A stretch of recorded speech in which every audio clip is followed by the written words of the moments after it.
Hello everyone, welcome to Y Academy. This is the first lecture of trigonometry. तो इसके पहले जो भी लेक्चर आप तक पहुंचा हो आई डोंट नो, लेकिन अब आज ये पहली क्लास है ट्रिग्नोमेट्री की जिसमें हम लोग ट्रिग्नोमेट्री शुरू कर रहे हैं।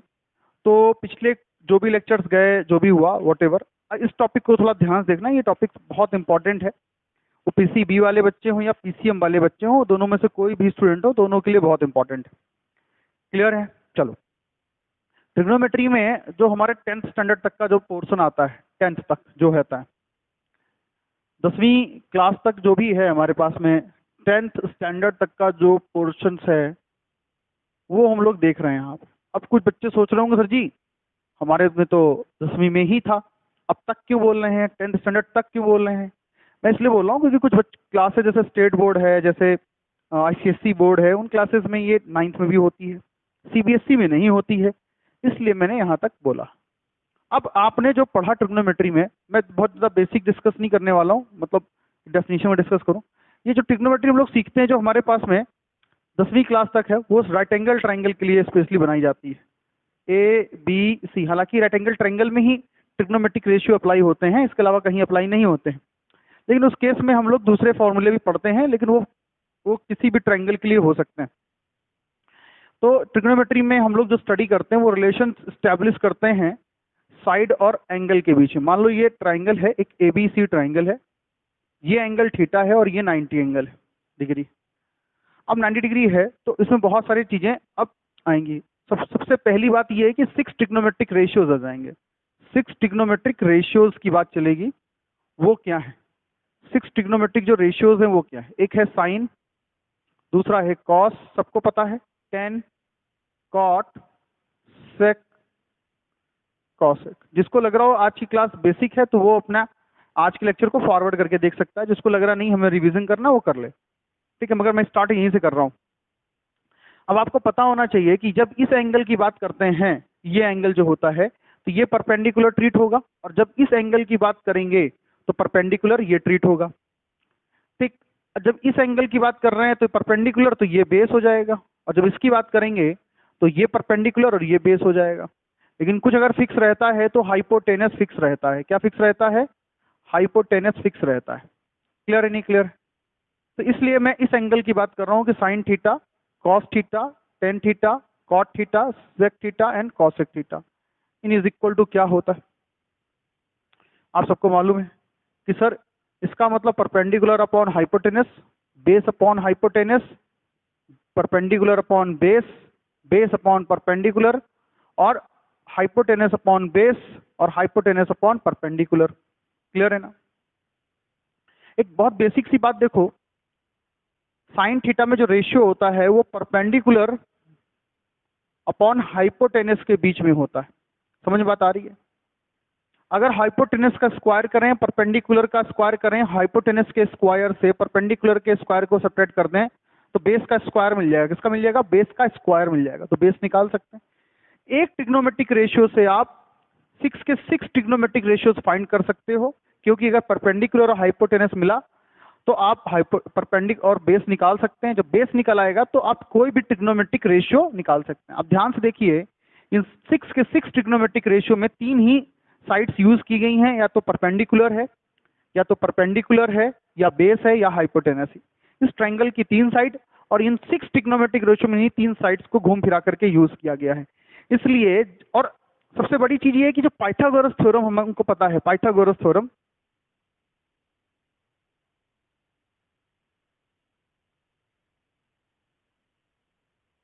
वो क्या होती है?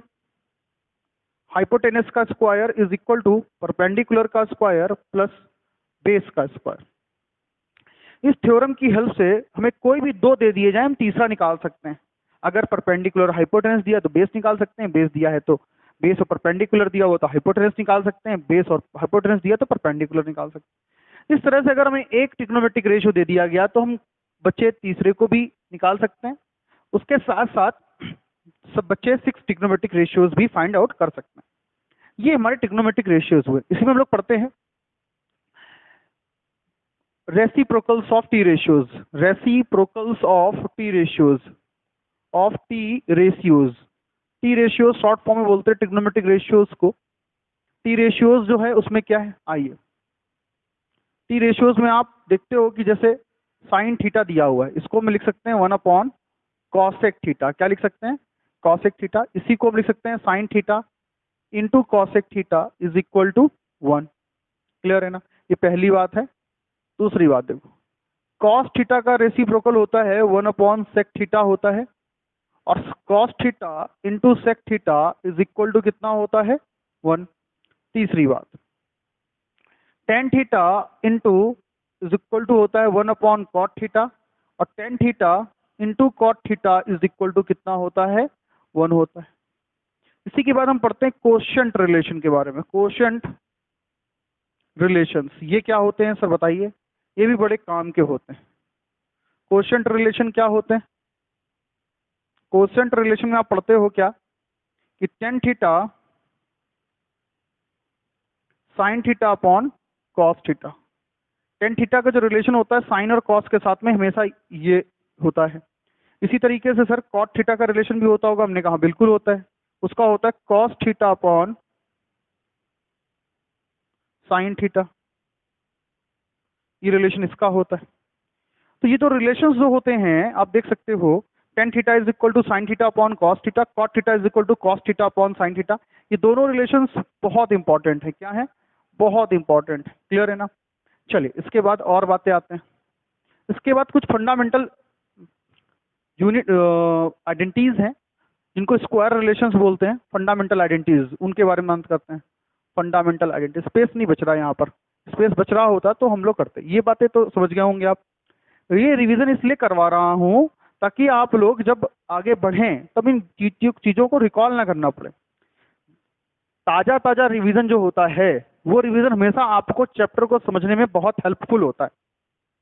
फॉर योर काइंड इन्फॉर्मेशन मैं आपको एक बात समझा देता हूँ, कभी भी किसी टॉपिक में, पर्टिकुलर टॉपिक में कहीं एग्जाम देने जाना, कितना भी बहुत कॉमन सा कॉन्सेप्ट हो उसको रिवाइज करके जरूर जाना। एक बार पूरे चैप्टर का रिवीजन इतना अच्छे से करिएगा कि फिर आप देखेंगे कि उसी टॉपिक में जो क्वेश्चंस आप करने वाले थे वो दुगनी गति से किए, दुगनी स्पीड से किए। दूसरी चीज ये कि आपके कॉन्सेप्ट और क्लियर होंगे हर बार। बात समझ रहे हो ना। हाँ मैं वही कह रहा हूं, इसलिए मैंने इसका रिवीजन यहां लिया आपके साथ में।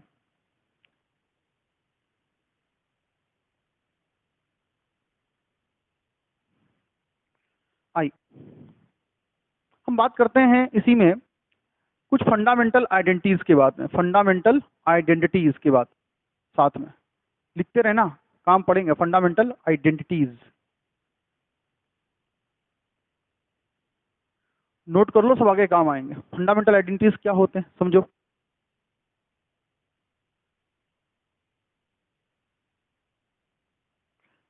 Sign square theta plus cos square theta is equal to 1 होता है। ये आइडेंटिटीज इतने काम की है, इतने काम की है कि तुम कुछ अंदाजा नहीं लगा सकते हो। Cos square theta is equal to अगर लिखना चाहे तो 1 माइनस साइन स्क्वायर थीटा लिख सकते हैं। ठीक इसी तरीके से साइन स्क्वायर थीटा लिखना चाहें तो 1 माइनस कॉस स्क्वायर थीटा लिख सकता हूं मैं। ये मेन आइडेंटिटी है जिसका यूज हम लोग इस तरह से भी कर सकते हैं। पहली चीज तो ये, इस तरह से भी कर सकते हैं। ठीक, दूसरी आइडेंटिटी आप पढ़ाते हैं हम लोग, 1 plus tan square theta is equal to sec square theta. अब यहां पे क्या लिख सकता हूं मैं, sec square theta minus tan square theta is equal to 1। एक तो आप ये लिख सकते हो, दूसरा आप क्या लिख सकते हो, sec square theta minus 1 is equal to tan square theta, ये भी लिख सकते हो। तो मेन आइडेंटिटी ये हुई, इसके दो आइडेंटिटी हुए। लेकिन इसमें कुछ खास बातें और निकल के बाहर आती हैं। क्या आती हैं वो देख लो। कि देखो कि जब बात आती है सेक थीटा की, sec square theta minus tan square theta is equal to 1 होता है। A square minus B square, A square minus B square is equal to A plus B, A minus B. तो sec theta plus tan theta एक bracket में, और दूसरे bracket में sec theta minus tan theta, ये हो जाएगा is equal to 1। इसको हम कुछ इस तरह से लिख सकते हैं, sec theta plus tan theta is equal to 1 sec theta minus tan theta. ये जो रिलेशन है, ये रिलेशन आपके बड़े काम का है। तो जो सेक थीटा होता है, sec theta plus tan theta is equal to 1 sec theta minus tan theta. अगर यहाँ माइनस कर दोगे तो यहाँ प्लस हो जाएगा। ये एक दूसरे पे रिप्लेस हो सकते हैं। इसको यहाँ रोक लो, इसको उधर भेज दो। बात समझ में आ रही है? तो ये आइडेंटिटी बड़े काम की है। क्लियर है ना? आगे और चलते हैं हम लोग। तीन आइडेंटिटीज हम जो बताना चाहता हूँ मैं, वो इंपॉर्टेंट है, वो आप जान लीजिए।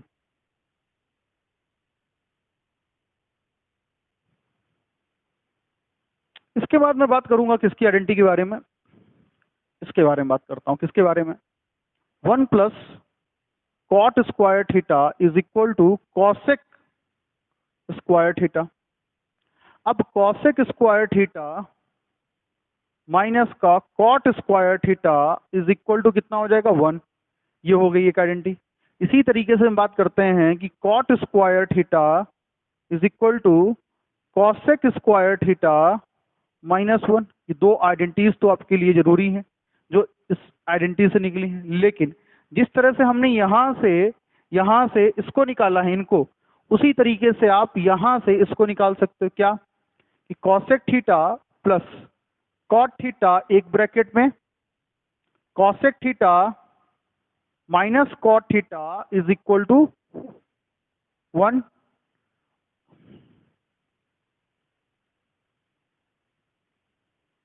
तो कॉसेक थीटा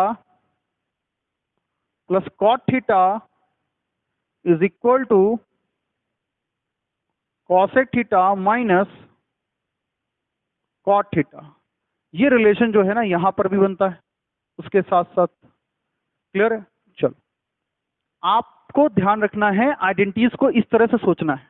एक बात समझो, बोर्ड लेवल में जो क्वेश्चंस आते हैं, अब स्टेट बोर्ड से हैं, सीबीएसई से हैं, आईसीएसई बोर्ड से, from any board you belong, ठीक है ना? बट एक बात समझो, बोर्ड की अप्रोच और एक कॉम्पिटिटिव एग्जाम में डाले गए क्वेश्चंस की अप्रोच में थोड़ा अंतर होता है, बेसिक सा। बोर्ड आपको बहुत जल्दी बता देता है कि आपको करना क्या है। कॉम्पिटिटिव एग्जाम का क्वेश्चन आपको थोड़ा देर से बताता है कि आपको मेरे साथ में करना क्या है। इतना डिफरेंस होता है। अब वो डिफरेंस इसलिए ऐसा होता है क्योंकि बोर्ड ने में जो क्वेश्चंस आपने किए वो पर्टिकुलर एक दो फॉर्मूलों उसमें हावी रहे, उन्हीं फॉर्मूलों पर आपने पूरे क्वेश्चंस उड़ाए थे। तो वही फॉर्मूले आपके दिमाग में आते हैं जब आप क्वेश्चंस नया देखते हैं। वही तो लग रहा है। अब वो लग नहीं रहा है, उसको दूसरी तरीके से घुमा के लगाया गया है वो फॉर्मूला, जो फॉर्मूला यूजुअली आपने कभी नहीं लगाया था वैसे। इसलिए कई बार आप देखते हैं कि आप क्वेश्चन नहीं कर पाते हैं। लेकिन जब आपको वो समझाया जाता है, कोई टीचर आपको बताता है, या घर आकर के आप शांति के साथ सोचते हैं, और खड़ाक से क्लिक हो जाता है, ये तो ऐसे होना था। ये भी एक तरीका होता है। तो कभी भी कोई क्वेश्चन सामान्य तरीके से आपको समझ में नहीं आ रहा है कि एक नॉर्मल वे में आप देखना चाह रहे हैं, still you are not getting the proper way to calculate the question, to solve the question, that means you should try another way, another formula, another approach to solve this question, that question. Okay, चल। अब ये हो गया। कुछ और identities भी मुझे मुझे बतानी है आप लोगों को। देखो जरा, कि साइन की पावर 4 थीटा प्लस कॉस की power 4 theta is equal to 1 minus 2 sine square theta into cos square theta, sine square theta into cos square theta. एक आइडेंटिटी भी होती है। अच्छा, ये एक दूसरी आइडेंटिटी ये भी होती है, साइन की पावर 6 थीटा प्लस कॉस की power 6 theta is equal to 1 minus 3 sine square theta into cos square theta.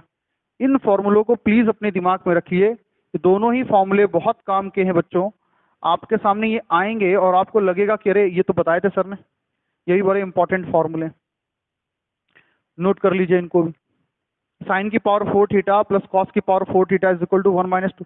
अब इसी की तरह आगे मत बढ़ जाना कि साइन की पावर 8 थीटा प्लस कॉस की power 8 theta is equal to 1 minus 4 into sine square theta into cos square theta. नहीं, वो गलत हो जाएगा। ये सिर्फ यहीं तक होगा। अगर मैंने यहाँ तक लिखा है तो यहीं तक, आगे के हिसाब से आप चलिएगा नहीं कि 8 कर लीजिए, 9 कर लीजिए, फिर इस तरह से बढ़ते जाएं। ठीक है ना? 10 कर लीजिए। ओके, तो ये कुछ फंडामेंटल आइडेंटिटीज थी which I want to tell you. Clear है? नोट करो इनको और आगे बढ़े हम लोग इसके बाद।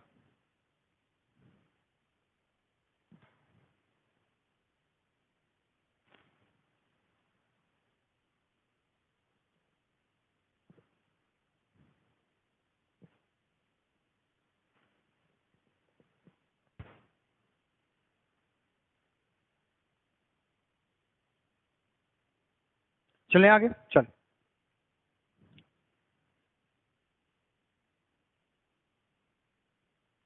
ये हो गई आइडेंटिटीज। मैं पूरा रिवीजन करवा रहा हूँ स्टार्टिंग में ही, बात बात बीच बीच में बताता रहूंगा कि यहाँ पर ये आइडेंटिटी लग रही है, यहाँ पे ये लग रही है।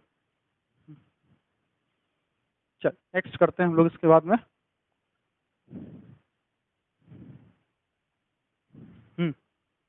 अब बात करते हैं हम लोग T ratios of some particular angles. T ratios of some particular angles. Some particular angles.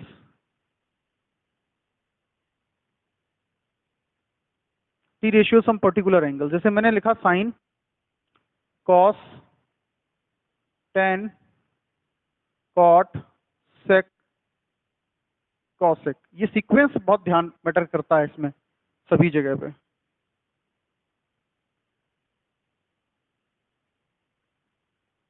अब देखो जैसे हमने बात करी यहाँ पे,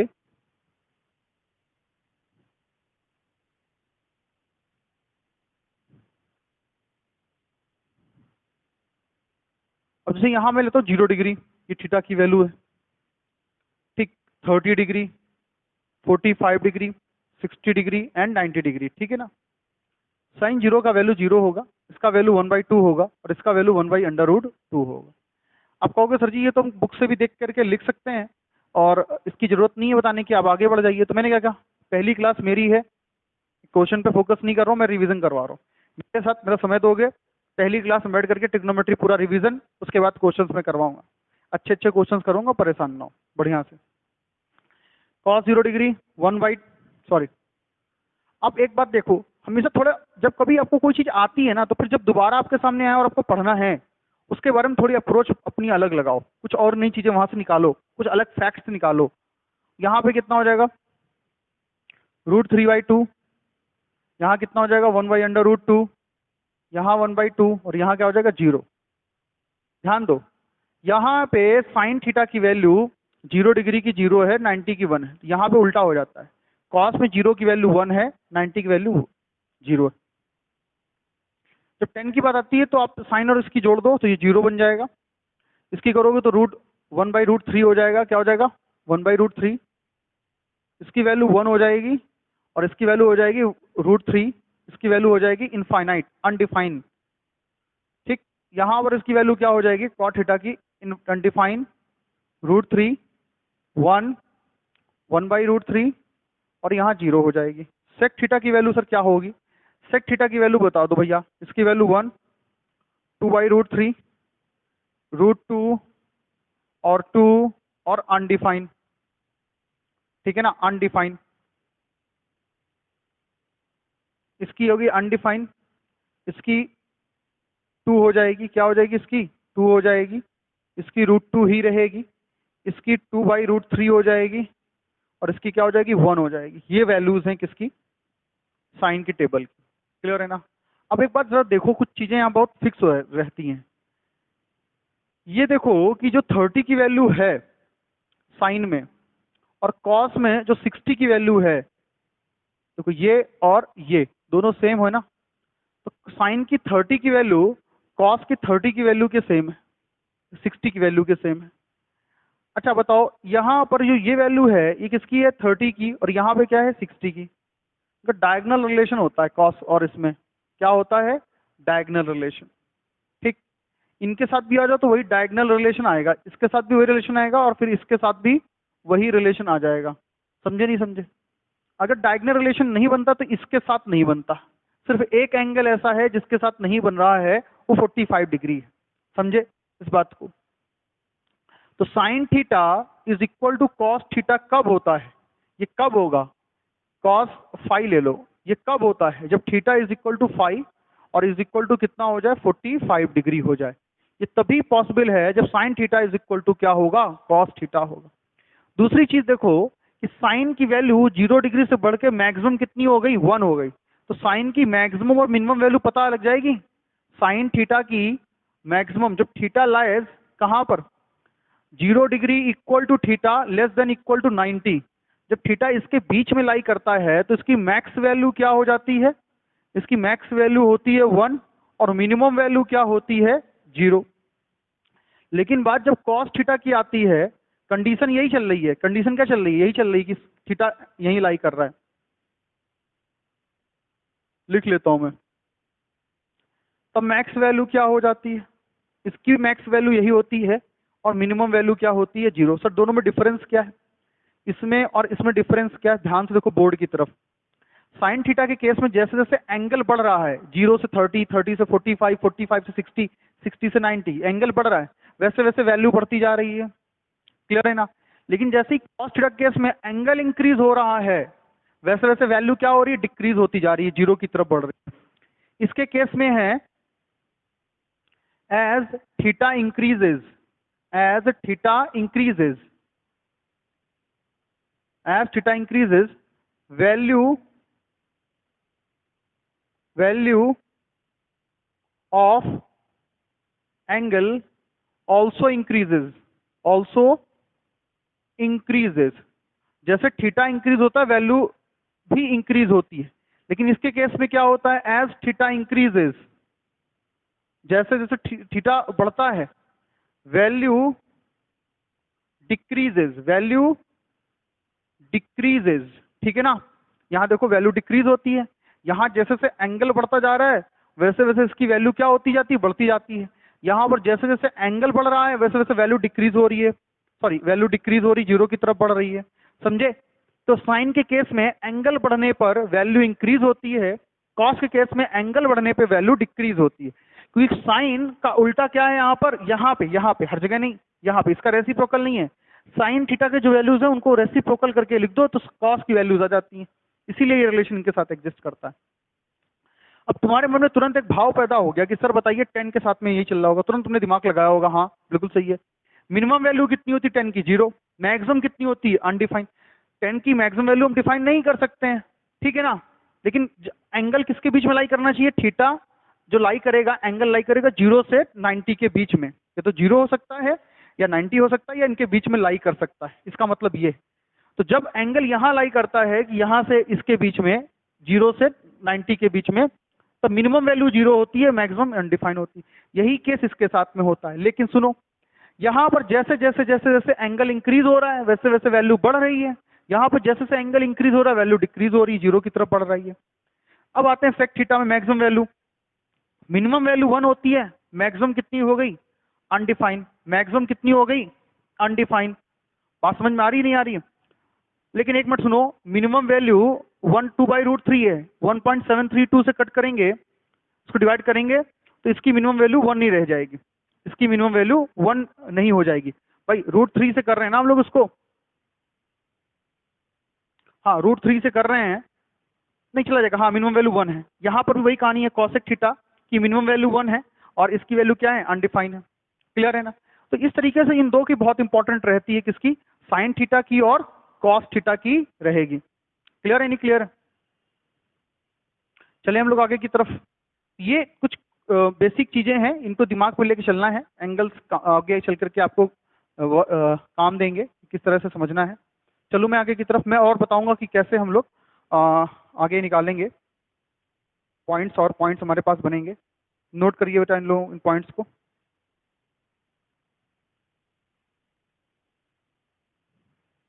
और एंगल्स रिवीजन कर लीजिए, यहीं से काम आएंगे आपके, ठीक है? कहीं कोई गलती वलती हो गई हो छोटी मोटी, उसको अपने से करेक्ट कर लीजिए। क्योंकि मैं कोई पढ़ा ही रहा हूँ, ऐसा कोई प्रोग्रामिंग नहीं है कि मुंह से जो निकलेगा वो सही निकलेगा। और ये वीडियोस जो होते हैं ये एक बार शूट किए गए, इनको दोबारा फिर देख करके एडिट वेडिट नहीं किया जाता है। ये बात मैं आपको बता दूं, ना तो इनमें कोई एडिटिंग की जाती है, जैसे आए हैं वैसे ही आपको बस शूट करके कंप्रेस करके, कि उनका डेटा कम लगे उनको कंप्रेस करके आप तक पहुंचा दिया जाता है। तो हम लोग इसमें एडिटिंग नहीं करते, दोबारा इनको देखते भी नहीं है कि हाँ देखिए कुछ प्रॉब्लम तो नहीं आई। क्योंकि इतने सारे वीडियो शूट होते हैं एक दिन के अंदर यहाँ पर कि वो करना पॉसिबल भी नहीं है। ठीक? आप और जहाँ भी वीडियो देखते हैं, यूट्यूब प्लेटफॉर्म पे बहुत सारे वीडियोस देखते हैं, कई सारे बच्चे से कहते हैं सर कैलकुलेशन गलती हो जाती है। मैं हमेशा कहता हूँ बेटा कोई एडिटिंग नहीं करता हूँ। और मेरी एक आदत ये भी है कि मैं कभी भी सोल्यूशन ना तो कभी देखता हूँ और ना ही देख के आता हूँ। हाँ क्वेश्चन जरूर देखता हूँ कि हाँ सोल्यूशन क्वेश्चन ये है तो करना है अपने हिसाब से।